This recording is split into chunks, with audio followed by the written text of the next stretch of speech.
আমি কোরআনের হাফেজ বানাবো আমার ছেলেদেরকে। যেহেতু আল্লাহ আমাদেরকে পৃথিবীতে পাঠাইছে, আল্লাহরই গোলামি করাটা সব থেকে দরকার, যেটা জরুরি। এই জন্য আমি কোরআনের হাফেজ বানাবো, জানি আল্লাহ দিনের পথে চলতে পারে, সবাইকে দিনের পথ দেখাইতে পারে। আসলে আমার বাচ্চাকে এখনো পড়ালেখা করার মতো সামর্থ্য হয় নাই, কারণ আমি যে বলছিলাম যে আমার একটা সেলাই মেশিনের দরকার, তো সেলাই মেশিনের টাকাটা মানে পুরো ম্যানেজ হয় নাই। সেক্ষেত্রে যারা যারা হেল্প করছে, যারা যারা আমার সহযোগিতা করছে, মানে তাদের সহযোগিতার ক্ষেত্রে আমার ঈদটা সুন্দর গেছে।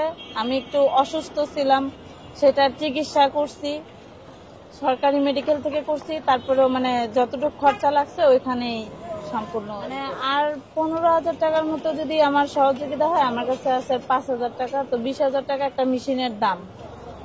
যদি 15,000 টাকার মতো সহযোগিতা পাই, সেক্ষেত্রে আমি একটা মেশিন, একটা দোকান দিতে পারলে আমি পারবো, বসে করতে পারবো, হালকা পাতলা পারি। আমি রিক্সা চালাইতেছি 2 বছর। রিক্সাটা ফয়সাল ভাইয়ের ভাড়া, প্রতিদিন 450 টাকা। আজকে আমি ইনকাম করতে পারি নাই, আমি শুধু জমার টাকাটা উঠানোর জন্য আসছি, কারণ আমি একটু অসুস্থ।